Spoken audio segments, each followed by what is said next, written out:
In many ways, this whole immigration process from Mecca to Medina very much parallels what's happened in my own city here in Dearborn, in our own backyard. And I see it play out in the hospital where I work. بيتكلم عربي فما مشكلة أبداً بس ولكن إذا تحتاجين أي كان شيء هو بيتصل فيي وأنا برجع بتصل فيكم. Najah Bazi is a nurse at Dearborn's Oakwood Hospital. She conducts training sessions to help bridge the gap of understanding between the hospital staff and their Muslim patients, many of whom are immigrants. I know you're all nurses, and I know that you're in this profession, just as I am, to serve, to do a good job. But it's real easy for us to get caught up in our own baggage. We're all human, and we all have a certain set of preconceived notions, just as you walked through the door and you saw me for the first time, just as you might have seen Alia. In the sensitivity training, inevitably, they know very little about the faith of Islam. They think that the faith of Islam is a very maybe terroristic, militant, barbaric, spread by the sword faith. And so when they have a Muslim up there talking about patient rights, dignity, issues around health and illness, all of a sudden you see all of these stereotypes that people have as part of, the baggage as we grow up just kind of fall. When you transcend culture, you arrive at a universal place where our humanness is all the same. You grieve the same. We all cry when someone we love dies. When we deliver, those of us who can deliver, we all experience labor. Something happened in Dearborn that further established a need for this kind of work, and that was a huge immigration process as a result of the Gulf War. As a critical care nurse, Najah Bazi often has to counsel patients with terminal illnesses, like this Iraqi immigrant who has just been diagnosed with uterine cancer. I said to her, "What do you think you have?" And she said, "I have an infection in the uterus," and they took it out. Maybe she's not hearing it the first time. Maybe she doesn't need to hear it. Right. Maybe she can't hear it. They're just not saying the C word at all. Okay. And they're not using that word with her. And they want to just maintain hope. And we're just going to treat it delicately. Okay? Okay. All right. Okay, thanks. Assalamu alaikum. These are families immigrating from a way of life, and mostly because they've been torn by war. And so they get here, and the helpers are here. And it's quite obligatory to be that helper. When Muhammad arrived in Medina, he made it clear that helping immigrants would be one of the cornerstones of the new Islamic society. This is his message. Spread peace, feed people food, and do some devotional practice, and you'll enter paradise without any trouble. 2/3 of that message is about other people. The secret of Medina is it's a place where human beings are going to attempt to live up to the ideal of the Islamic tradition. Part of the arrangement was that the people of Medina agreed that they would provide housing and support for the immigrants as they came in. And very often they were even paired so that certain people had direct responsibility for specific people from Mecca. And that did not take place in 24 hours. It came step by step, and within a few months, you now had two groups. The helpers, so-called Al-Ansar, that is those Medinan Arabs who had become Muslims, and the Meccans who had become Muslims before them. And in this way, for the first time, you created the Islamic Ummah, that is, the Islamic people, that bond which transcends all other bonds. He said to these people, these are now your neighbors. These are your brothers and sisters. He establishes that sense of humanity, that ummah. We are all connected to one another. We are all responsible for one another. A couple of you guys to carry to my car. I'll label. Okay? There's a mosque in the heart of Detroit, and it's run by an imam who started a soup kitchen. I want the kids to be able to see that that's part of Muhammad's message. This is the exit right here. So hang on, everybody. It's a sharp turn. Hang on. Actually, it's like not a good driver. Listen, I'm a good driver. This is the first test. If you can't pass this test, the rest of it's off. All right, man. The majority of the ones that come for the soup kitchen are non-Muslim. It's only maybe 1 or 2 people that are Muslim that come for the soup kitchen. And we let them know that it's a part of who we are as to why we're doing this. It's a part of what God has commanded for the Muslims, for the human being to be charitable. But I'm studying to be ordained as a Catholic deacon. So I had run into Abdullah when he made a presentation about Islam. And I was really attracted to the works of this mosque. I was never aware that there was an active part of Muslim faith life that really reached out to the poor. I wasn't even sure that it was part of your creed. Abdullah went through misunderstandings that would commonly exist. He started with the term black Muslim. What does that bring to mind? And, you know, honestly, it brought to mind certain things that would make you fearful. Certain kinds of maybe aggressive behavior, nationalistic kinds of thinking, as if we're going to carve ourselves off from the others and have no fellowship. He said, if I tell you what the stereotypes are that I have of Catholics, when you listen to them, you'll say, oh, those are extreme examples. Those are not what we are about.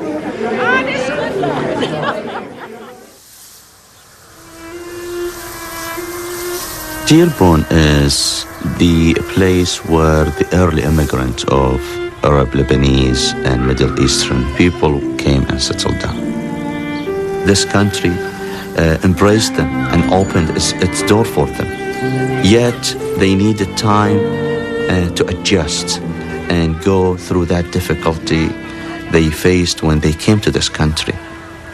It's 2 different societies, 2 different cultures. Najah and Ali Bazi are raising their family in the suburbs of Dearborn. Their children are 3rd-generation American Muslims. We're trying to combine the best of both worlds and give our kids the family values that our parents teach, and realize that they live in land in the United States which has many opportunities for our kids to prosper in. You still can't beat me. Okay, I'll beat you tonight. Can you? Can you shoot 5 in a row from the same spot? I can shoot 5 in a row from anywhere. 5 in a row anywhere? Anywhere. Anywhere? Right now? Right now, let's go. Like many Dearborn families, the Bazis struggle daily to balance the sometimes conflicting demands of their faith and modern American society. Their daughter, Nadia, has decided to wear the hijab, or head covering, that was first worn by Muhammad's wives. Many Muslim women still wear the hijab as a sign of modesty and piety. And we're going to back you one way or the other. That's a given.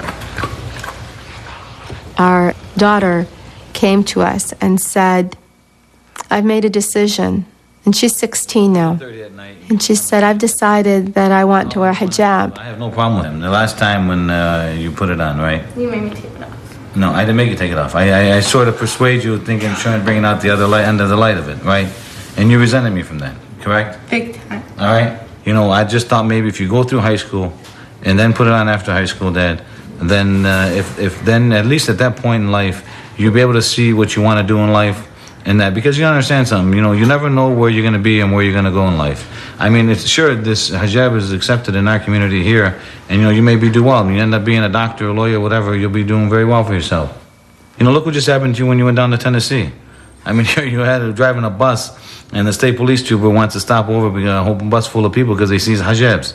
I think for Nadia, he probably feels much like I feel. There's great reverence for it, and then there's that oh my gosh, I want to protect my daughter from the world. I don't want people to think she's a terrorist. I don't want people to think she's oppressed. I don't want people to think I'm her father. I made her put that on her head. All of those kinds of things come into play. I don't think Baba is, trying to hurt you here. He's trying to show you a picture of the real world. And what you need to do is show him a real picture of your world. He's a father. He has some legitimate concerns. So my point is that you're still the same Nadia. Ali. Maybe she's not done talking to you. No. If you've talked to her, give her a few minutes and then let her talk to you. Do you know that I'm doing this for myself and for you? You Dad, remember something. You're not doing it for me. You're doing it for yourself and God. All right? You're the one who has to answer to God. So do you. I will answer to God. Don't worry about it then. I have my positives and my negatives in life, and I will answer to God. Don't worry about it. Baba, all As that long I as- do is a reflection of you. You're in good shape, man. You're in good shape, all right? So are we at peace? I never knew we were at war. Oh, Baba, He wasn't exactly thrilled when I wore a hijab either. Just say it. No, you weren't. I mean, neither was my mom and dad. I took it off after 2 weeks. I mean, it's natural, but you got to know what you want to do. If you want to do it, you're strong enough to do it. That's the end of it. There's going to be days where you probably are going to want to take it off. You know, some days are stressful, but I think you're strong. Muhammad tells you that, you should always give what's best for your daughter. And me as a father, I'm just trying to give my daughter the opportunity to be able to see life from a wider angle and a bigger perspective. All right?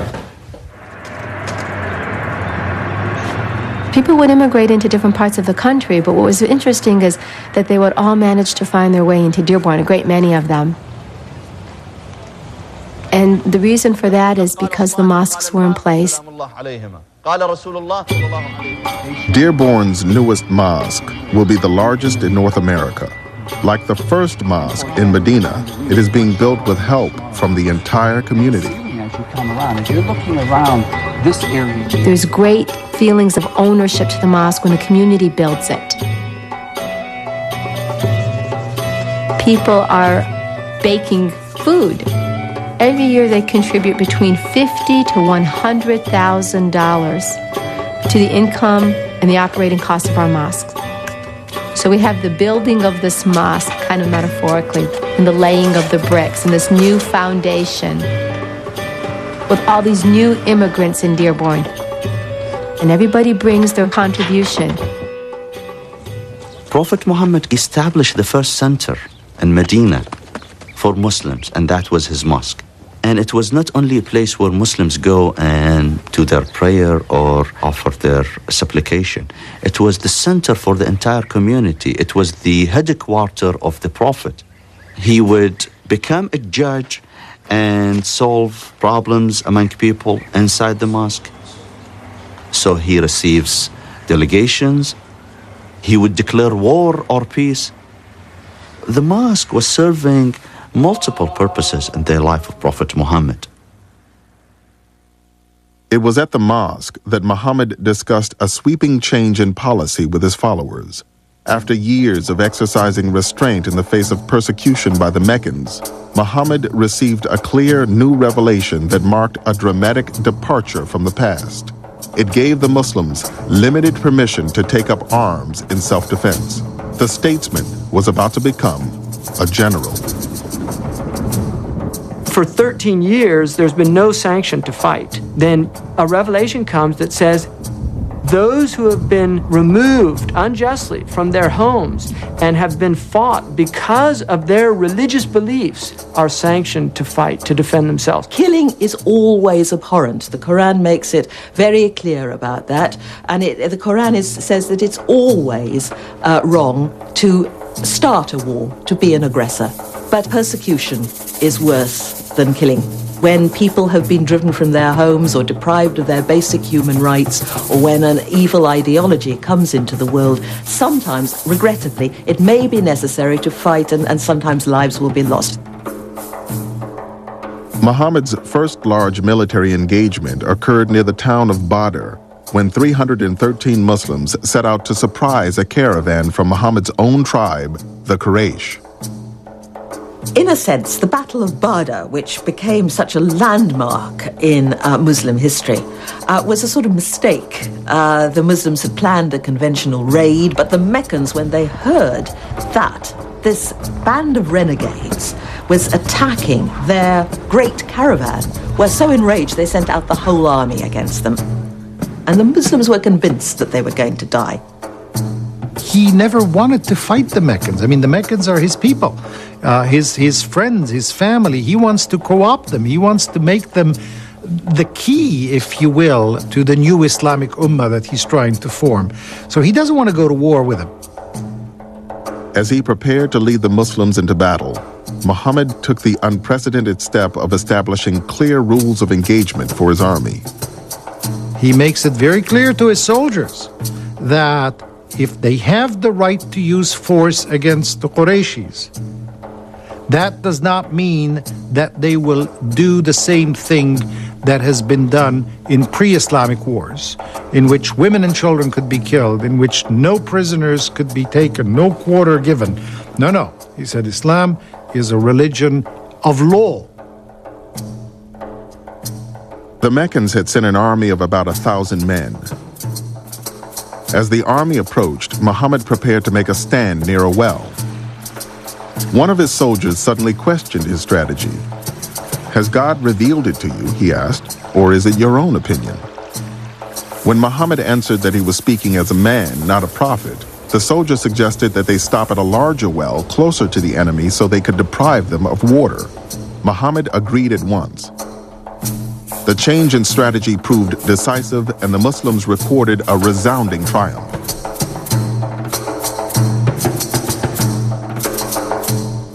It was a victory that stunned the Muslims. It seemed like a complete reversal, like a miracle, almost a sort of revelation of God in history. A furqan, they called it, something that separated the just from the unjust. After the battle, Muhammad received a revelation claiming the victory for God. The Muslims felt that angels had been fighting alongside them. The victory reaffirmed their belief that God was on their side and raised Muhammad's status higher still. But his followers also knew that the Meccans would seek violent retribution. A year later, an army of 3,000 Meccans returned to face 1,000 Muslims in the Battle of Uhud. The resulting rout left the future of Islam in mortal peril. It was a horrible battle, and the corpses of the Muslims were mutilated by the Meccans, and the Meccan women, as was their wont, came out onto the battlefield and danced around the corpses. Many of Muhammad's soldiers lost their lives in the battle, including a rabbi who had honored the Medina Pact by fighting alongside Muhammad. The families of the fallen Muslims were now without protectors. Then, Muhammad received a new revelation, allowing Muslim men to safeguard these women and children by taking as many as 4 wives, but only if they could treat them equally. That in itself, in the context of Arabia, was a bit of a restriction because a man could have unlimited number of wives. The context of the permission to polygamy is to say who is going to look after these women. And it was an act of faith, not an act of lust, that inspired men to take more wives. So it would be wrong to think of the Prophet as basking decadently in a garden of sensual delights with his harem. His harem was very much a matter of state, and sometimes his wives were rather a mixed blessing. Although Muhammad was monogamous during Khadija's life, after her death, he eventually married a number of women, including one of the Uhud widows, Salama. The reason for his marriages were really political alliances. It was a tribal society, and for Muhammad to marry into another tribe and to take a wife just meant that there was a bond being created with this tribe. Among Muhammad's wives were the daughters of his 2 closest allies, Abu Bakr and Omar. Abu Bakr's daughter, Aisha, would become one of the most influential women in his life. Aisha was very lively. She was brilliant. She was somebody that questioned the Prophet. She was not somebody in any way that took everything. She questioned him. She said, "What does that mean? Why did you do this? Why did you do that?" She was somebody that really had an incredibly active mind. She memorized vast amounts of prophetic traditions, and she's considered to be actually the transmitter of a large number of traditions from the Prophet Muhammad. In the year that followed the Battle of Uhud, the Meccans girded themselves for a final assault that they hoped would finish off the Muslims once and for all. They assembled one of the largest armies ever seen in Arabia and marched on Medina. But Muhammad hit upon a daring defense. Muhammad has dug a trench around the whole of the settlement. And you have an almost comic scene with the Meccan cavalry galloping up to this trench and pulling back in horror and saying, what is this? They've never seen anything so unsporting in their lives. This is something, they say, the Arabs don't do. It sounds comical, but surrounded by the powerful Meccan army, the Muslims were expecting all to be killed, to a man, to a woman. Stopped by the trench around Medina, the Meccans laid siege to the city and to the hundreds of Muslim families trapped inside. According to Muslim sources, in their determination to defeat Muhammad, the Meccans had recruited as allies many Bedouin tribes, as well as the largest Jewish tribe within Medina, the Bani Qurayza. For the Muslims, this defection was the final blow in a relationship that had been strained from the beginning. When Muhammad came to town, the organized Jewish community did not accept his prophecy. There were, according to the Islamic sources, some individual Jews that did accept him. But for the most part, the community as a whole did not. If the Jews would accept his prophethood, then he has tremendous and complete confirmation of his prophethood. But the Jews were so well respected that when they rejected his prophethood, and they did it actively, they became a very serious political threat to his very existence in Medina. Despite the aid of the Bani Qurayza, the Meccan siege could not break through the Muslim defenses. When the weather turned bad, the Bedouin tribes began deserting the field of battle. The Meccans themselves lost heart and departed, abandoning their Jewish allies to be tried by the Muslims for the crime of treason. Islamic sources believe that the Jews did indeed aid the enemy in trying to defeat Muhammad. This was absolutely against the terms of the Medina Agreement. The Jews and the Muslims decided that they would choose an arbitrator to determine what would be the future of the Jews. The person who was chosen was a man who was mortally wounded in the Battle of the Trench. And so he determined that the women and children of the Banu Qurayza would be taken as slaves to the Muslims, and the men would be killed. The Prophet agreed with this judgment. When he judged, he said that you have judged according to God and his messenger. And then approximately 700 men were killed. They were executed. So this definitely occurred. All that can be said is that this cannot be seen as anti-Semitism per se. Muhammad had nothing against the Jewish people per se or the Jewish religion. The Quran continues to tell Muslims to honor the people of the book and to honor their religion as authentic. And the Jewish tribes who had not rebelled, who had not given help to the Meccans, continued to live in Medina completely unmolested. Muhammad was not trying to exterminate Jews. He was trying to get rid of very dangerous internal enemies.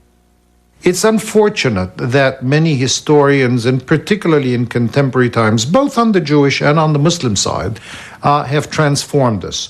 On the Jewish side, they have used that as a way of saying, well, you see, Muslims hate the Jews and they kill them. And on the Muslim side, it says, well, you see, the Jews are full of treachery and can't be trusted. Both are wrong. When the other tribes of the peninsula saw the impotence of Mecca with all its power and might against this little community, they began to switch allegiance and see that Muhammad was the coming man. Now, once that happened, once the tide had been turned after the Battle of the Trench, and the Muslims were no longer subject to the fear of extermination, Muhammad stopped the fighting. The Prophet Muhammad received a few people, militants, who just arrived from one of the battles that they came back from, and they felt so important. We finished this job fighting with the enemies of Islam. And the Prophet smiled and he said, let me tell you something. You finished the minor jihad, and now you have the bigger jihad ahead of you. And they were stunned. They thought that they just finished the biggest achievement in their life by being willing to sacrifice their own life. Then the Prophet explained that the biggest jihad is the struggle against your own desires and limitations.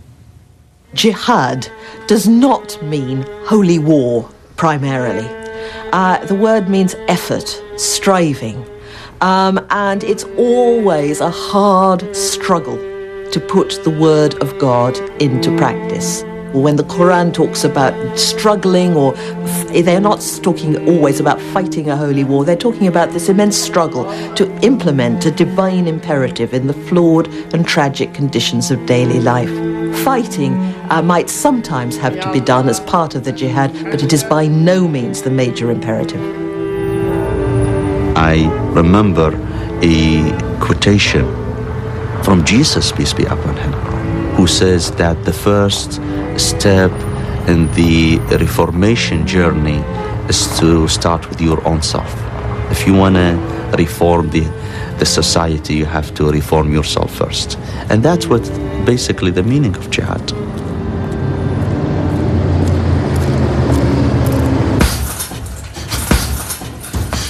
The Prophet put that emphasis on the inner development, jihad, the constant struggle with yourself to improve yourself and perfect your intent, that you do things only for the sake of God.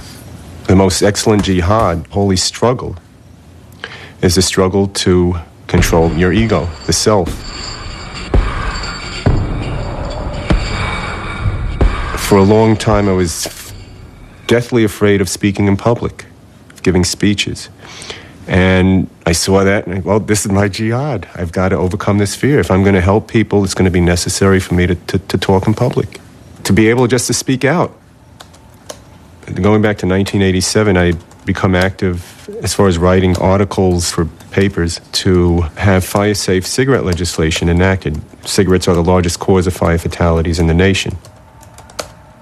So I began writing, and because of my position, I could speak from the authority as a firefighter and now a supervising fire marshal. Going back to, if you save one life, it's like you saved all humanity. Well, I feel I was part of an effort to save thousands of lives each year because of this legislation that we passed in New York State.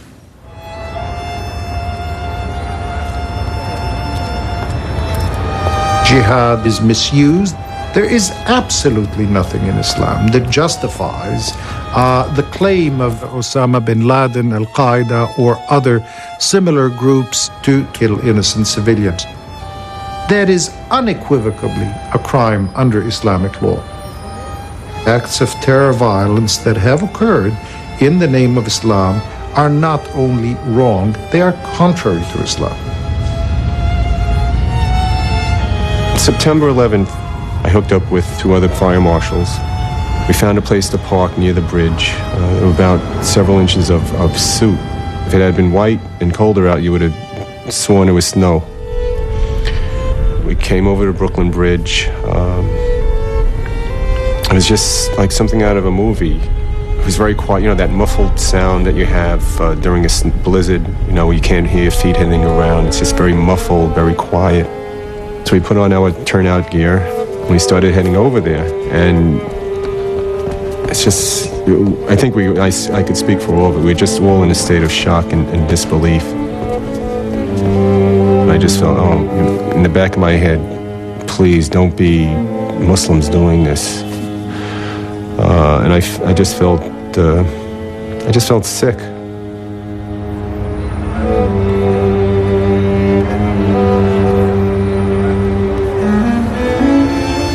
We could see this fragment of the World Trade Center sticking up almost like a lopsided crown.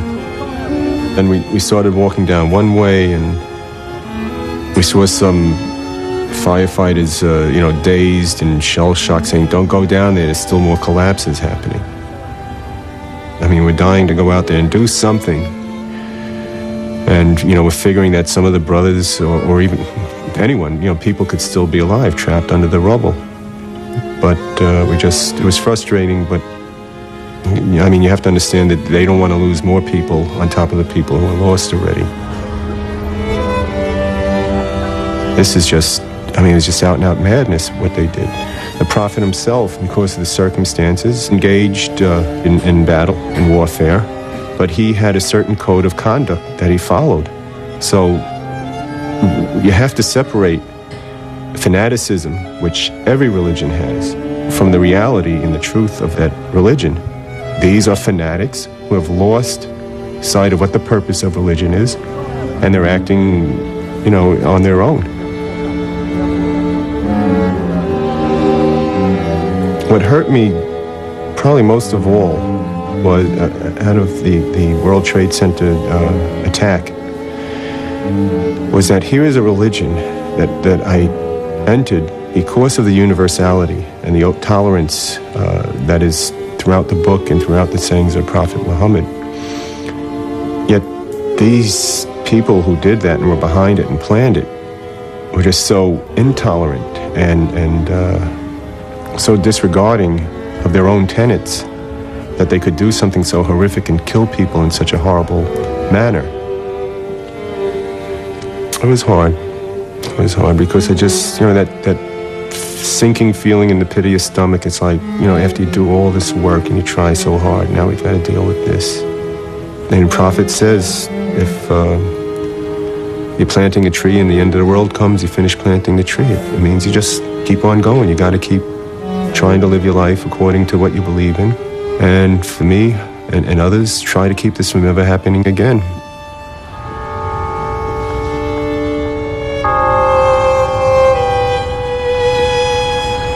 September 11th underscored the need to have dialogue with non-Muslims and other faiths to understand each other and to try to resolve these hot spots that fester and cause this type of hatred. The death and destruction in New York City that was caused by this terrible, terrible act in the name of Islam has propelled the Muslim community in New York to respond in many different ways. And one of the ways that I want to respond is the way the Prophet would have responded. To just talk about the humanity which we all belong to. Since September 11th, Muslims have gone to churches, to synagogues, to schools, to explain our faith. However, people still kept asking, where are the Muslims? And why aren't they doing something about it? So I started thinking about this, and I said, what is it that we are not doing right? Maybe we need to respond in a more gentle way. So I looked around for the mildest people in our community, the artists in our community. And the first person I called was Muhammad Zakaria. Catastrophes have brought us here, but not all is lost. Through our art, we pick up all these broken pieces and try to put them back together again and make something that's going to work. Revenge, suicide bombing, things of that kind, they have no place in Islam. They must never have a place in Islam. Never, never. Islam is really a soft thing. It's not a hard thing. And so we have to approach it with softness and be soft to each other. Yasru wa la tu'asiru, the Prophet said. Make it easy and not difficult. So we should put away all those angry words, the harsh and strident rhetoric that we've been dealing with for all these years, that we've suffered through this sweet religion with this beastly stuff, and come out into the light and be bright. Be bright in America and look in the mirror. That's what we have to do. Assalamu alaikum.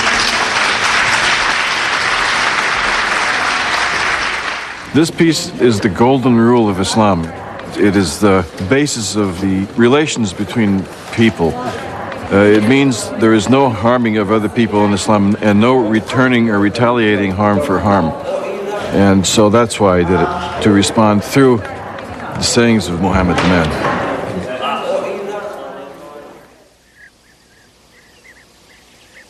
By the year 628, the battles that had occupied the Muslims for the preceding 4 years had come to an end.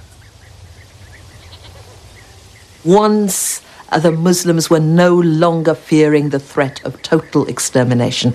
Muhammad knew that the time for fighting had stopped, and it was now time to make an extraordinary initiative, a peaceful, non-violent initiative. He astonished the whole Muslim community and the whole community of Yathrib by announcing that he was going to go on the Hajj pilgrimage. Dangerous as it was and enormously risky as it was, about 1,000 Muslims volunteered to go with Muhammad. All the rites were fulfilled to the letter. The camels all decked in their special sacrificial garments, the men all in their white garb.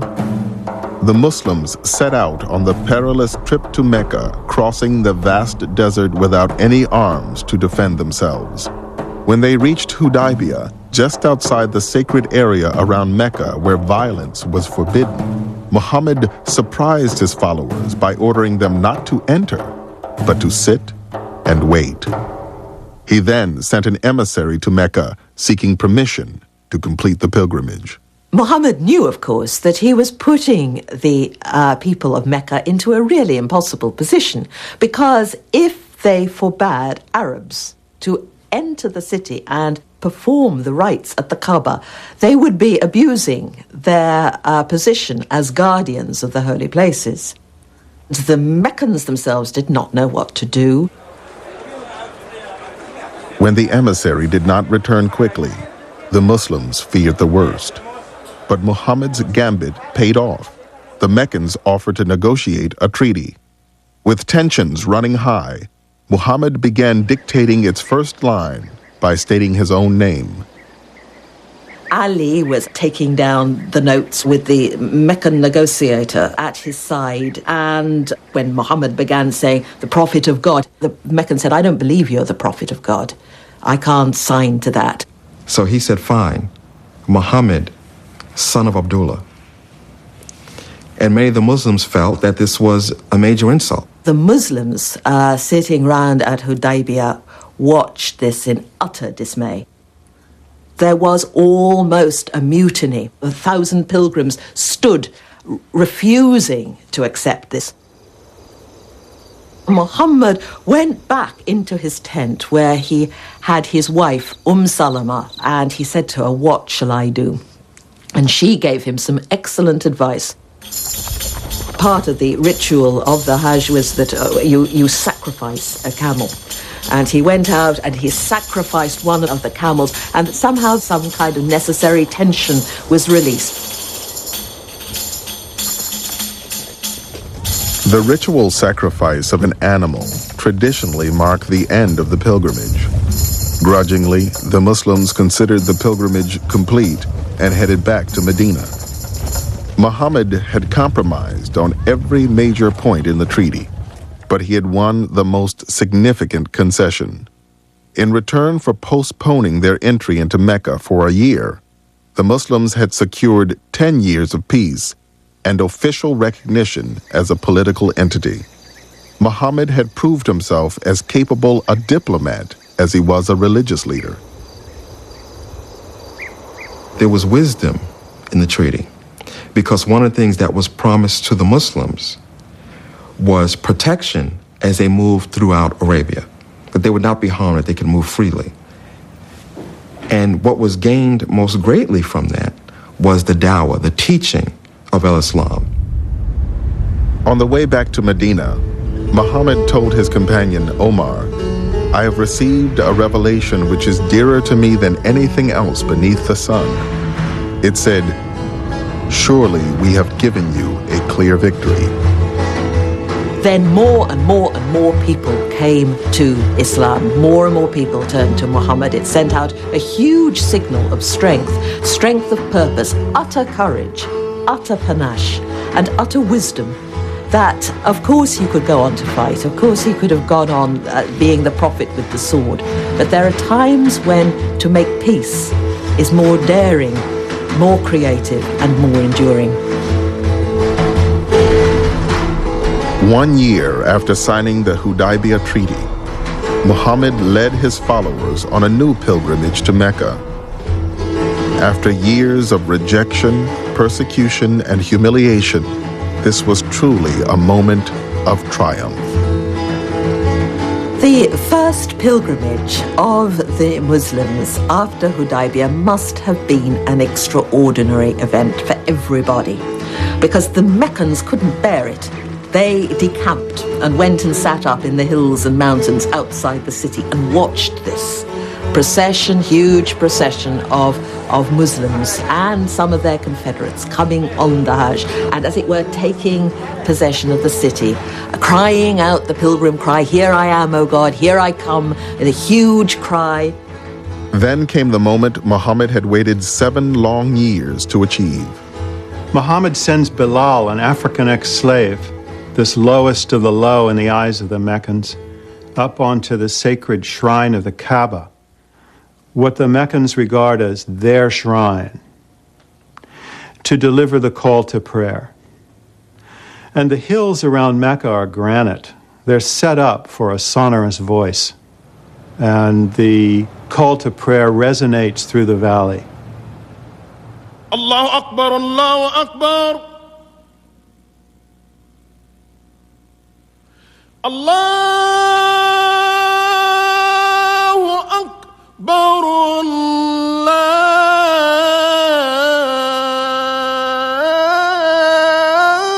Allahu Akbar.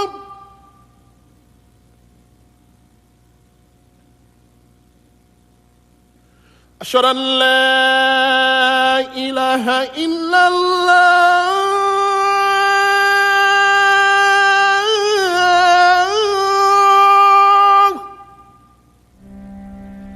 أشهد أن لا إله إلا الله. Bilal was proclaiming for all to hear, there is one God, and Muhammad is his prophet. It must have been an appalling moment for the Meccans, but an extraordinary moment of exhilaration for the Muslims, performing all the rites punctiliously and then taking no advantage of this, going back peacefully home.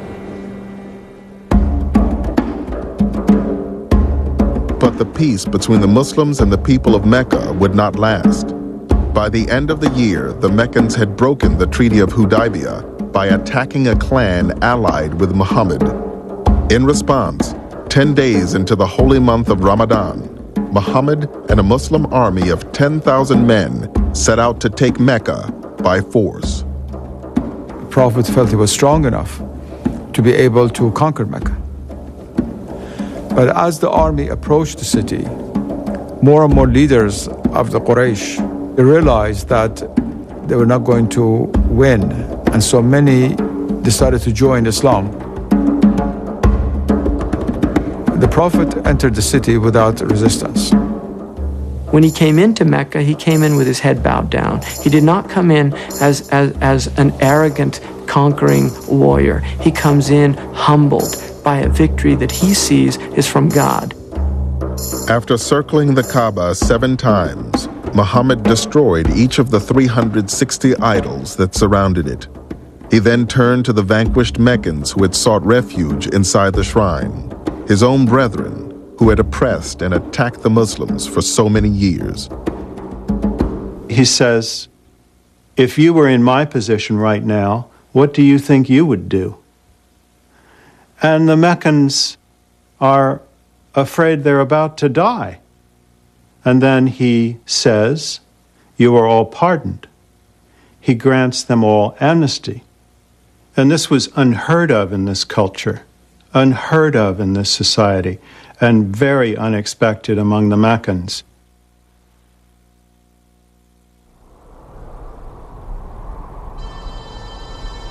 The religion that had begun in ridicule and persecution was now thriving throughout the Arabian Peninsula.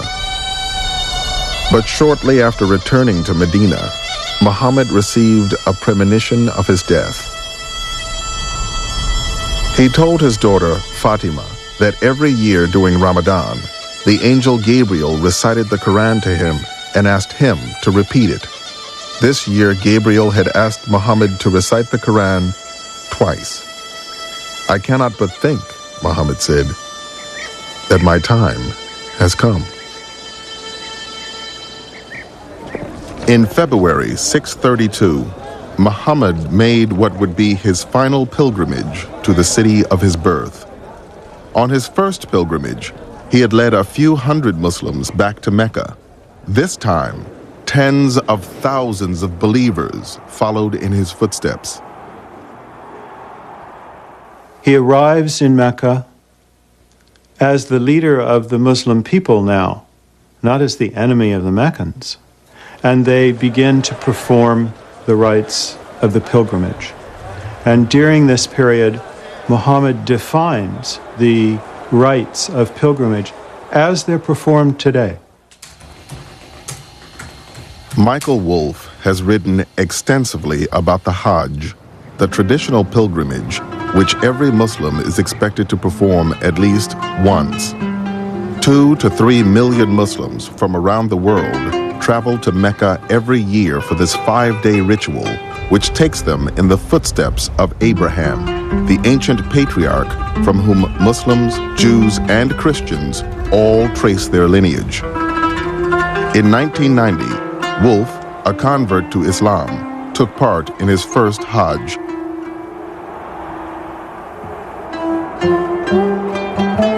The Hajj was one of the most attractive elements in Islam to me as a non-Muslim and then as a Muslim. When I finally became a Muslim after 20 or more years of thinking it over, the first thing I wanted to do was make the Hajj. When I circled the Kaaba for the first time, I was in a state of wonder. You're there with tens of thousands of people all doing the same thing at once. You're literally putting God at the center of your life for that period of time.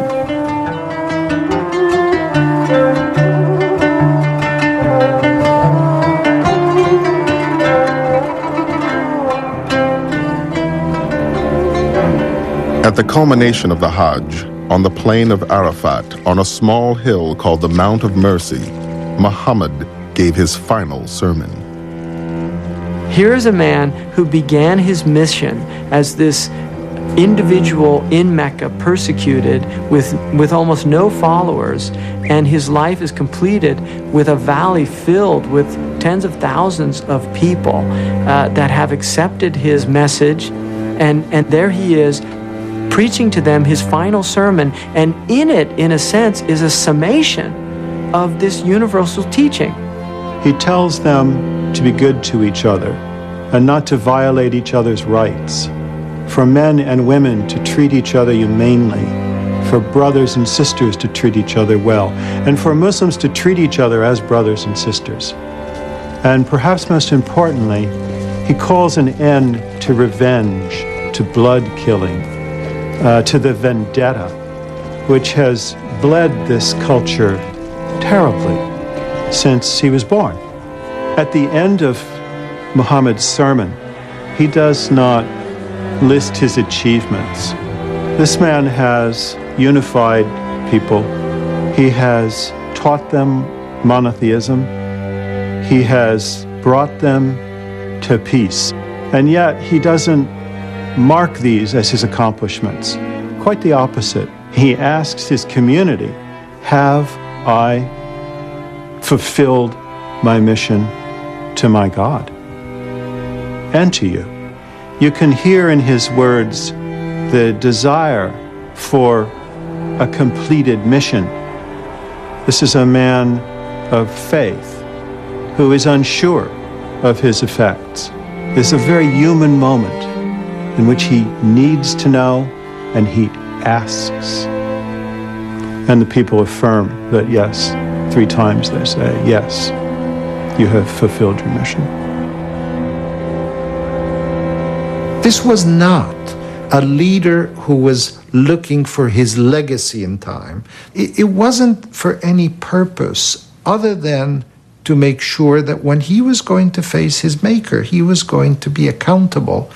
And he would be in a position of saying, Allah, I did the best I could, and I hope I was successful in doing it. And that's all we can do as human beings.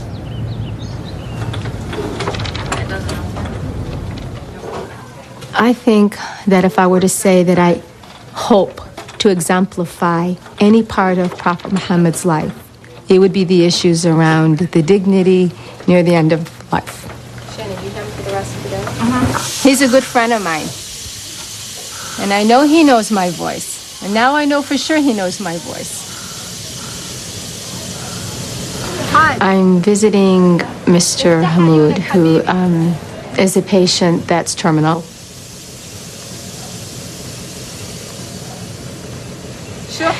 When he was not in the condition he's in now, he was very delightful, very loving, and very much wanting to tell his story. So we'd sit and listen and talk for long hours, and he'd give me all of his history and his past. So we're very bonded.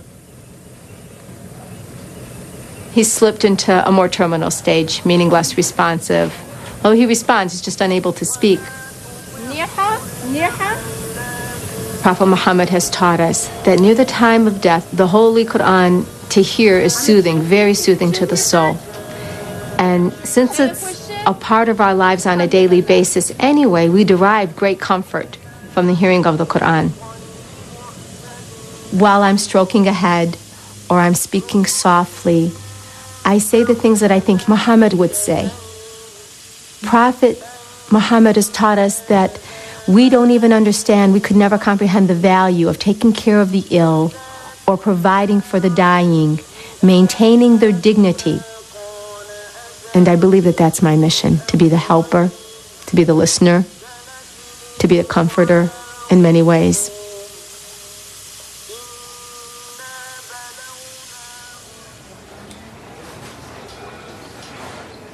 The Prophet knew that death was coming. He had an indication that he would not be around for much longer. Muhammad had been feeling ill. He'd had some fever. It was clear that he was in real difficulty in terms of his health. And the household seemed to be convinced that Muhammad was dying. And while he was on his deathbed, and there were many who surrounded him, especially his close companions and his family, he called for silence around him. And he wanted it to be a time of quiet and of peace and of calm. Embraced by the community he had founded in Medina and cared for by his wives and companions, Muhammad died peacefully on June 8th in the year 632.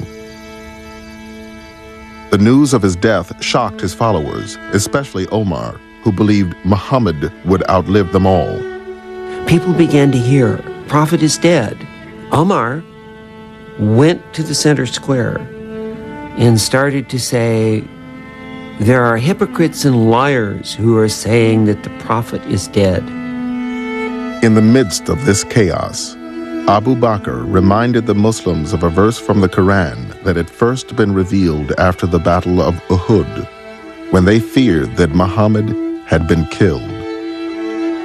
Abu Bakr comes into this scene of pandemonium, and he immediately stands up and says, whoever worshiped Muhammad, then know that Muhammad is dead. But whoever worshiped God, know that God lives on and never dies. And so suddenly these people are brought to their senses that indeed that Muhammad is a man, and men are mortal. And this is his legacy. He did everything within his power to prevent himself from being worshipped because he recognized that that was a danger inherent in religious tradition, that the object of worship becomes the messenger and not the one sending the message.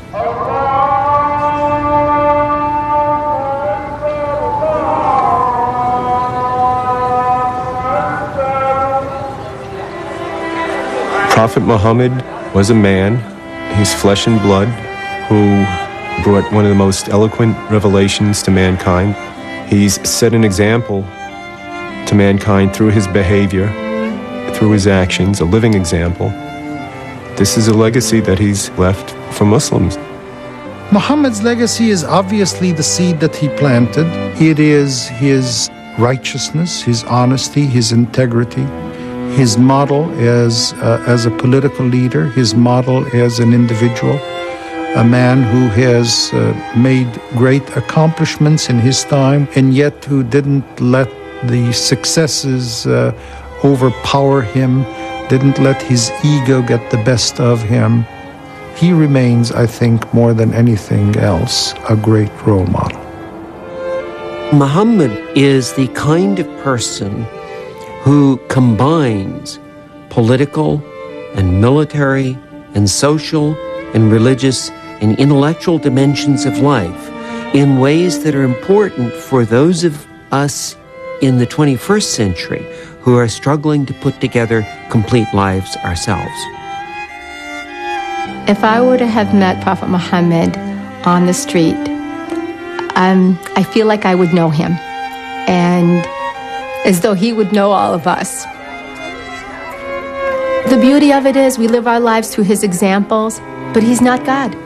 Our reverence is to God, and our reference is to him. So how I walk and how I speak and how I carry myself and how I treat my husband and how I treat my mother and my father and how I behave as a sister and a daughter and a nurse and a friend and a neighbor, that's all Prophet Muhammad in action.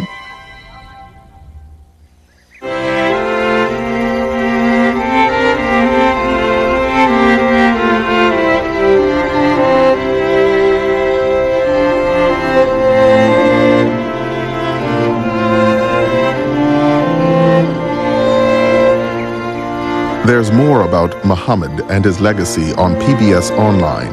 Experience a virtual pilgrimage to Mecca, read essays by people from the program, and much more. Visit PBS Online at pbs.org